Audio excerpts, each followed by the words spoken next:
Well, we did it as a family. We finally purchased an RV. This is Jason for Poodle Dad. In this video, I'm going to tell you whether I have dad regret from one of the biggest financial purchases outside of purchasing a home that we made as a family after 11 trips and a full year of camping in our RV. I'm going to tell you whether I regret it. When it comes to camping and RV life, I was a complete rookie. Had some friends that were really into it, thought, researched, and then pulled the trigger and did purchase one. In this video, I'm going to walk through why we wanted to purchase an RV. I'll do a quick overview of the RV that we purchased and why. I'm going to tell you about some of the 11 trips that we took as a family, and I'll tell you what I've learned along the way. And ultimately, I'm going to tell you, do I regret pulling the trigger on this expensive family purchase? And then, of course, are we going to keep it now that we're almost a year in? So first, let's talk about why we chose to purchase an RV, and there's a few reasons for that. First, where we live in the upstate of South Carolina, there are campgrounds everywhere. We've got state parks, we've got forest land, game land, recreation.gov, Corps of Engineer parks, they are everywhere. In fact, I think there's about 20 parks within an hour of our home, so there's lots of really good options for camping and RVing. The second reason that we wanted to do this was lifestyle. Given the age of our children, they're kind of a good age where they don't mind cramming into an RV. They go anywhere from 6 to 12. They really enjoy that. Some of the small cramped spaces in an RV and in camping don't bother them at all.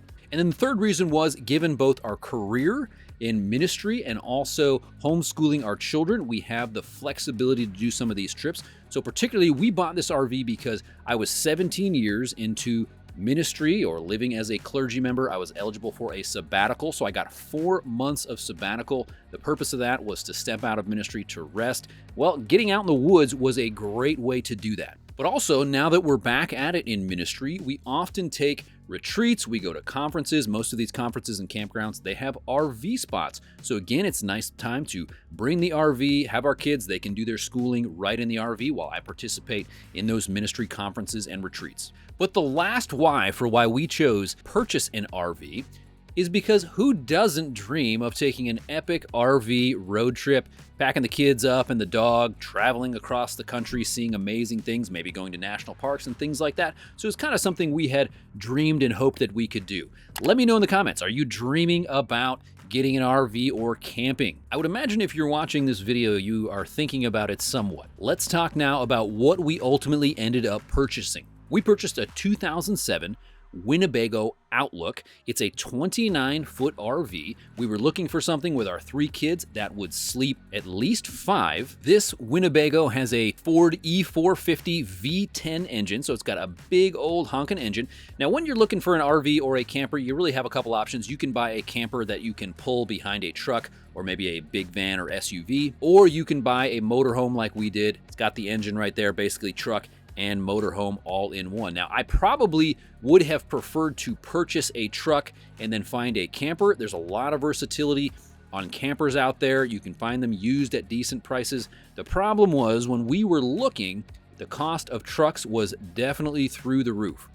So we ultimately chose to go with a motorhome. Now, it's funny having such a big E450 engine. My daily driver before this was a 2007 Toyota Matrix, itty bitty 4-cylinder engine, and now I get to drive this big gas hog around, watch that gas just disappear. So this RV has 4 sleeping areas. We've got the dinette right here. We've got the pull-out sofa, and then the nice thing about Class C motorhomes is most of them come with a bunk-over cab. That is a great space. You can have 2 kids sleep up there. Probably not 2 adults. It'd be a little crammed, but that is a really good feature. The other thing we like about this RV is that the bathroom is separated from the shower, so they're on opposite sides. This means when someone in the family is taking a shower, everybody else has access to the bathroom, which is a nice feature when you gotta go, and someone's in the shower. This RV also has 2 slide outs. Now, the slide outs were important. We didn't necessarily need 2, so there is one in the back bedroom. I'd say that one's not as necessary, though it is very nice to be able to walk around the bed. But the slide out in the main living area is really critical because on those rainy days when you've got all 5 and the dog, you need a little bit of breathing room. You need some room where you can move around. When this slide out is in, there's barely enough room for 2 people to kind of stand in the middle. We really like this layout. It's got a bedroom in the back of the RV, so when our kids are sleeping, we can be back there reading. When we get up in the morning, we can make our coffee. We can have quiet time reading in the morning without disturbing the children. And the nice thing about sleeping in an RV compared to when we would do tent camping. Those of you that do tent camping, I don't know if it's just me, but we would wake up the next day absolutely destroyed and get very little sleep. Our kids actually sleep really well in the RV.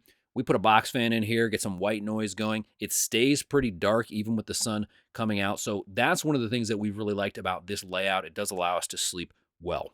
Well, hey, if you like the sound of that, be sure to subscribe and you can get more videos here on Poodle Dad. So let's talk about some of these trips here within our first year of owning the RV. Now, like I said, I had a 4-month sabbatical period, so we did a number of trips during that period. And some of these trips went from, some were just one night, some were as many as 7 nights. And we haven't done longer than 7 yet, but we've done a bunch of little trips. In fact, I think 1-night and 2-night trips are awesome. You don't have to pack a ton, especially if you're not driving very far. A lot of the ones that we have driven to are under 30 minutes from our house, so that's really nice. We can drive a separate car. If somebody has to come late or leave early, you can make that happen. One of the things that we decided not to do in our first year was to take a long trip. We're definitely dreaming, thinking, and planning about driving out west. We live on the East Coast. We would love to go out west, see some of those national parks, see some of those amazing areas. But really, 2 things kept us from doing that. One was the price of gas.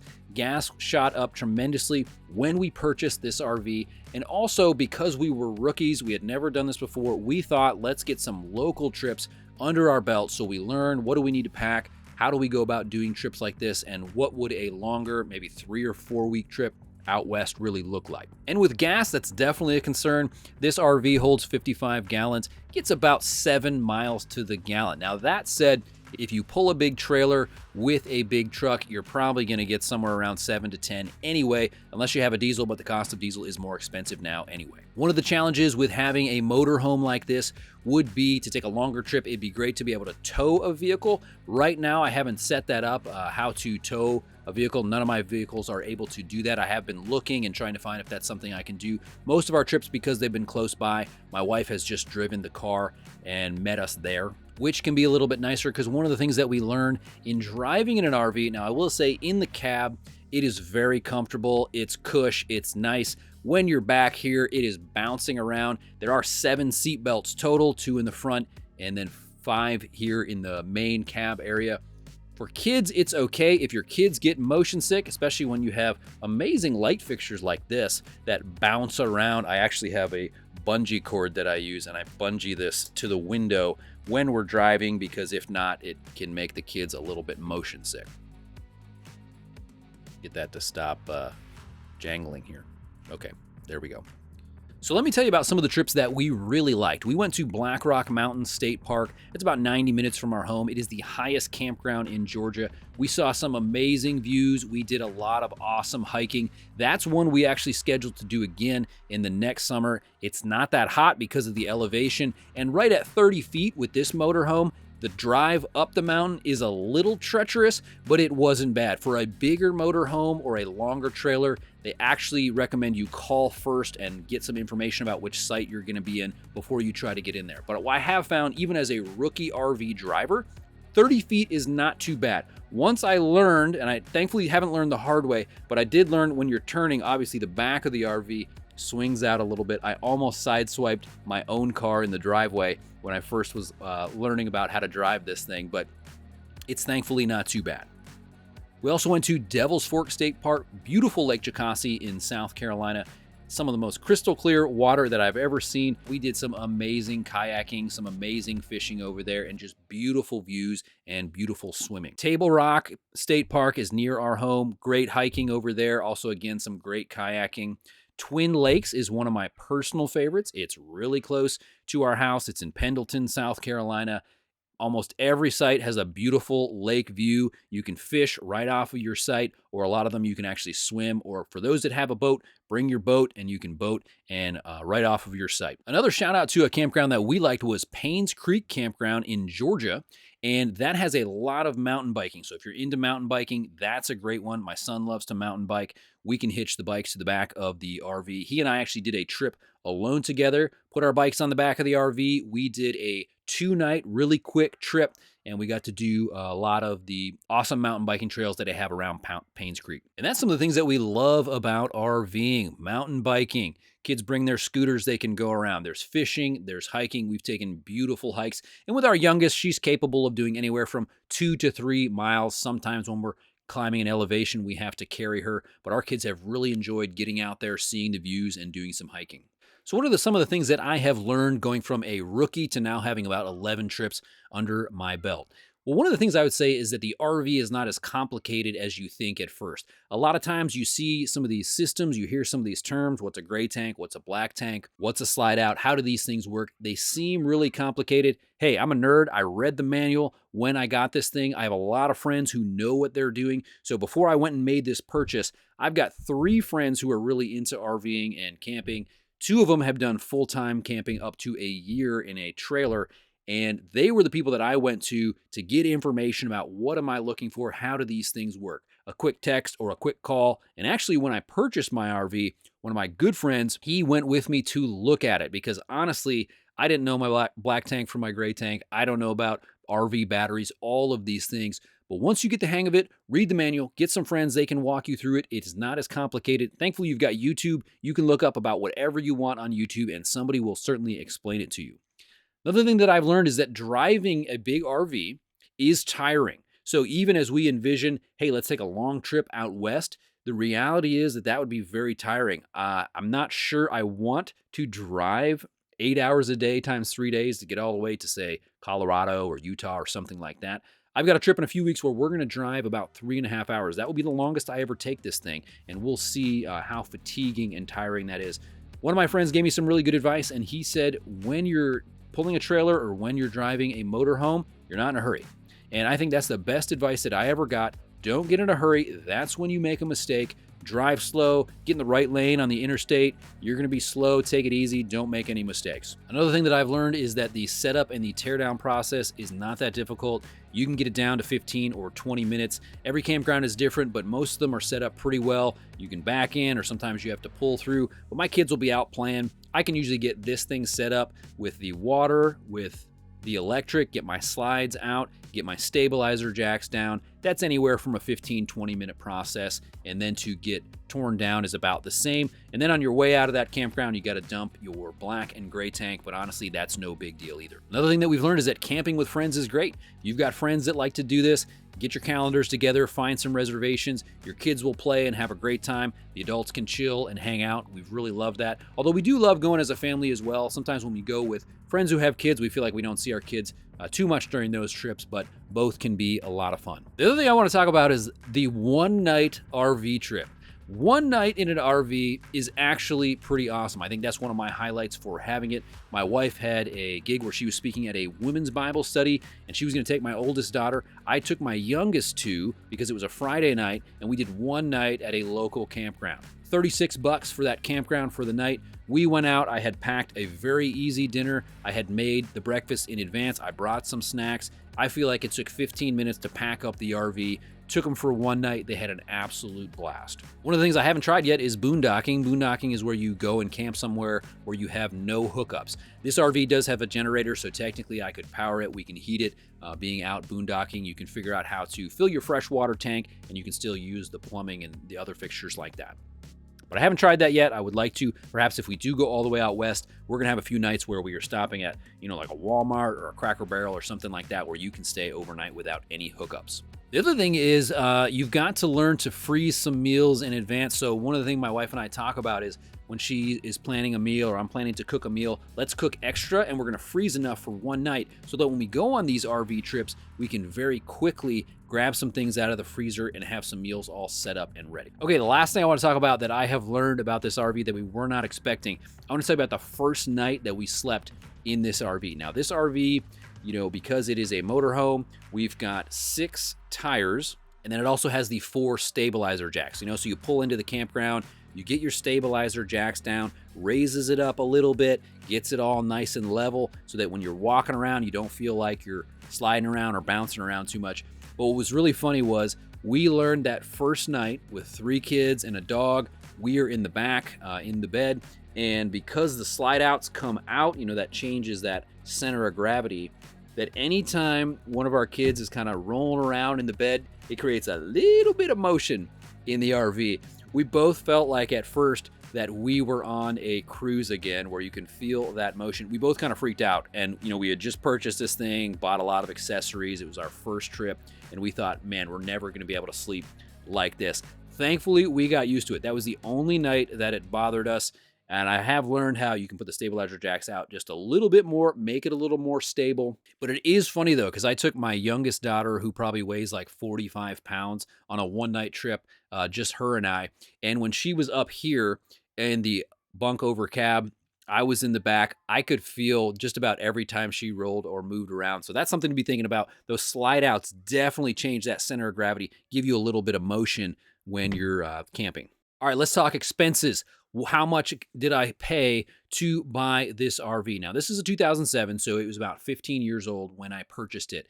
And when I was searching for a RV, I was looking anywhere from $20,000 all the way up to $60,000. Now, I didn't have $60,000 to buy one, but I just wanted to see, hey, what can I get in that range? When you're down to $20,000, some of those were a little bit older. Sometimes they had more mileage. When you get some of those things like slide outs, it increases the expense and some of the amenities that you get inside.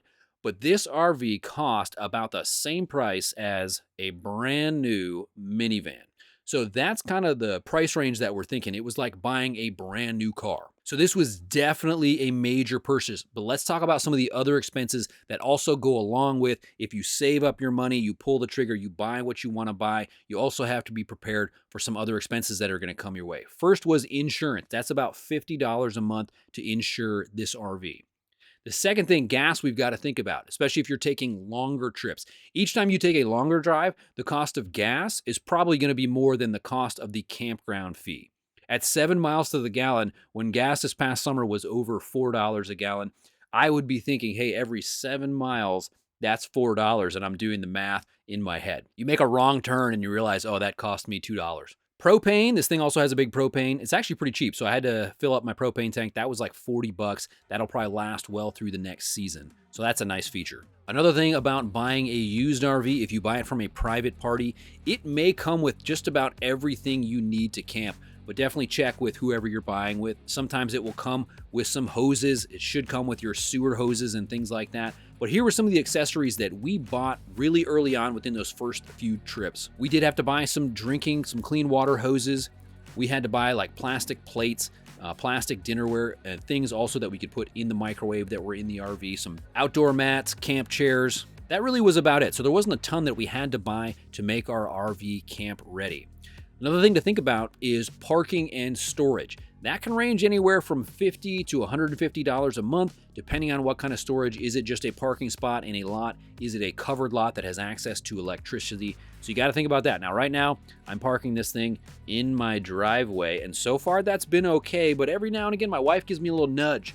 Hey, maybe we should find a place to park the RV. So that's another ongoing expense you've got to think about. Now, I'm a Dave Ramsey guy, so I'm definitely a fan of saving cash for what you want to purchase. I didn't want a payment chasing me on this thing, and I definitely don't regret that. And of course, now it's 2023, rates are up, so borrowing money is going to be even more expensive to go and purchase something like this. But the nice thing about having an RV is that those campsites range anywhere. Some of the cheapest ones we got were $26 a night during the middle of the week. Some of them went up to $36 for those state parks. If they're nicer, they have full hookups or more amenities within the campground. I've seen $65 to $70 as well. But when you think about some of those cheaper ones, 3 or 4 nights at $30 a night, $90 to take your family somewhere for 3 days, that's a pretty good deal. All right, let's talk now. Let's answer the big question. Drum roll, please. Do I regret buying an RV? Now, do I sound like somebody who regrets that I bought this RV? Let me know in the comments before I answer this question. Do you think that I regret buying this RV?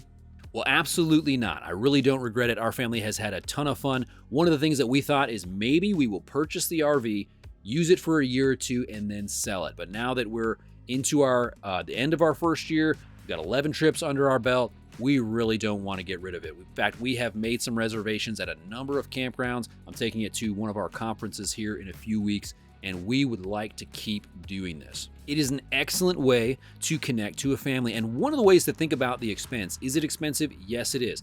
Now, like I said, you can buy a much cheaper RV that's used, especially if you're going to be doing local campgrounds. You're not driving too far. You're not as concerned about a used engine and just the used truck portion of the RV.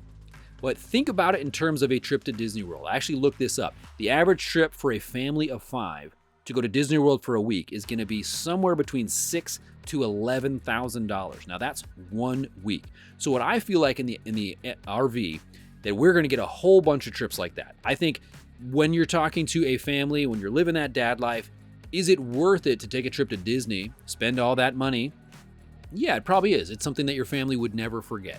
I think in the RV that we're going to get a whole bunch of trips like that out of this, and looking back, we won't regret that at all. Now, I have run into some ongoing maintenance expenses. There's things you've got to think about. Be sure to subscribe. I'm sure I'll be talking about that in a very near future video. Let me know in the comments, do you own an RV? Do you own a camper? What else would you like to see in terms of this RV that we've purchased as a family? This is Jason for Poodle Dad, and I'll catch you in the next one.